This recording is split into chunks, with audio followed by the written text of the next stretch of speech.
Hello everyone, আসসালামু আলাইকুম। Welcome to our খুশির ছোট ছোট গল্প চ্যানেলে সবাইকে স্বাগতম। আজ শেয়ার করছি একদম নতুন আর ইউনিক একটি রেসিপি। আশা করি আপনাদের কাছে অনেক বেশি ভালো লাগবে আজকের রেসিপি। আপনারা বিকালের নাস্তা হিসেবেও খেতে পারেন চায়ের সঙ্গে, আবার চাইলে বাচ্চাদের টিফিনেও দেওয়া যেতে পারে। চলুন রেসিপি দেখে নেই। প্রথমেই আমি এখানে একটা ডো তৈরি করে নিচ্ছি। সেই জন্য এখানে আটা দিয়ে দিচ্ছি 1 কাপ, সামান্য দিয়ে দিলাম লবণ, 1 চা চামচ দিয়ে দিচ্ছি চিনি, আর 1 টেবিল চামচের মতো দিয়ে দিচ্ছি রান্নার তেল। এখন সব কিছু ভালো করে মিশিয়ে নিতে হবে। ভালো করে মিশিয়ে নিতে হবে। মিশানোর কাজটা খুব ভালো করে করে নিতে হবে। এবার নর্মাল পানি দিয়ে ডো তৈরি করে নিতে হবে। ডোটা কিন্তু একদম নরমও হবে না, আবার অনেক বেশি শক্তও করা যাবে না। এটা হয়ে গিয়েছে, সাইডে রেখে দিচ্ছি। এবার পুরটা বানিয়ে নিচ্ছি। আগে থেকে আমি 2টি আলু সিদ্ধ করে রেখে দিয়েছিলাম, সেটাই নিয়ে নিয়েছি। এখন ভালো করে ম্যাশ করে নিতে হবে। খেয়াল রাখতে হবে যেন কোনো লাম্পস না থেকে যায়। একদম মিহি করে করতে হবে। আলুগুলো আমার ভালো করে ম্যাশ করা হয়ে গিয়েছে। এখন দিয়ে দিচ্ছি 1/2 টেবিল চামচের মতো পেঁয়াজ কুচি,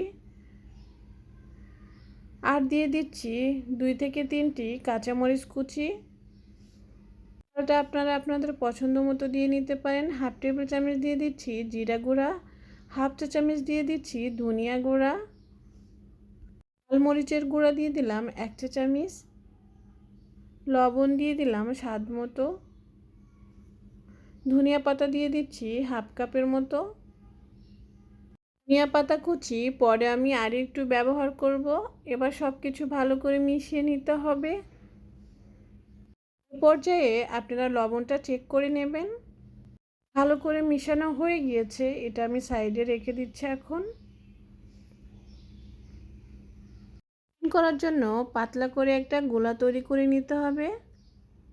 জন্য নিয়ে নিচ্ছি 4 টেবিল চামচ আটা, আর দিয়ে দিচ্ছি 3 টেবিল চামচের মতো কর্নফ্লাওয়ার, স্বাদ মতো লবণ। নর্মাল পানি দিয়ে পাতলা করে একটা ডো বানিয়ে নিতে হবে। খেয়াল রাখতে হবে যেন কোনো লাম্পস না থেকে যায়। অবশ্যই কিন্তু কোনো লাম্পস থাকা যাবে না।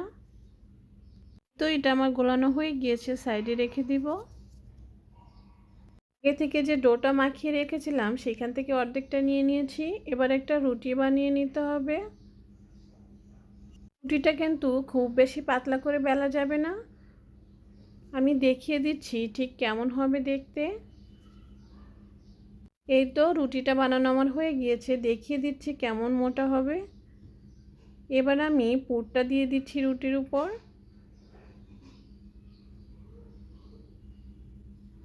রুটির উপর আলুর পুরটা আমি ভালো করে বিছিয়ে দিব।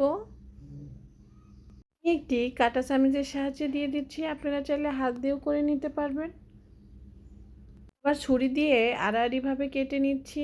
আপনারা চাইলে যে কোনো ডিজাইনই করে নিতে পারেন। আমি লম্বা করে শেপ দেবো, সেই জন্য কেটে নিচ্ছি। নাস্তাটি খেতে কিন্তু অনেক বেশি মজার। আশা করি আপনারা অবশ্যই বাসায় একদিন ট্রাই করে দেখবেন। এই তো দেখুন, আমি একটি নাস্তা বানিয়ে নিচ্ছি। এরকম ঘুরিয়ে নিলেই হয়ে যাবে। আপনারা চাইলে অন্য কোনো শেপও দিয়ে নিতে পারেন। হাতের সাহায্যে একটু শেপ করে নিতে হবে ভালো করে। এই একইভাবে সবগুলো বানিয়ে নিচ্ছি। থেকে যে পাতলা গোলাটা করে রেখেছিলাম তার মধ্যে দিয়ে দিচ্ছি ধনিয়া পাতা কুচি, আর দিয়ে দিচ্ছি সাদা তিল। অবশ্যই কিন্তু তিলটা ব্যবহার করতে হবে। 1 টেবিল চামচ দিয়ে দিচ্ছি চিলি ফ্লেক্স। এখন ভালো করে মিশিয়ে নিব। ধনিয়া পাতাটা আমার একটু কম হয়ে গেছে, আপনারা চাইলে একটু বেশি করেই দিতে পারেন। আর নাস্তার সাথে ভালো করে মিশিয়ে নিতে হবে। আমি একটু দেখিয়ে দিচ্ছি। নাস্তাগুলো কোট করে সাথে সাথে কিন্তু গরম তেলে দিয়ে দিতে হবে। আগে থেকে আমি তেল গরম করতে দিয়েছিলাম। এখন সবগুলো নাস্তা দিয়ে দিলাম। এখন হালকা আঁচে ভালো করে ভেজে নিতে হবে। নাস্তাগুলো ভাজতে একটু বেশি সময় লাগে।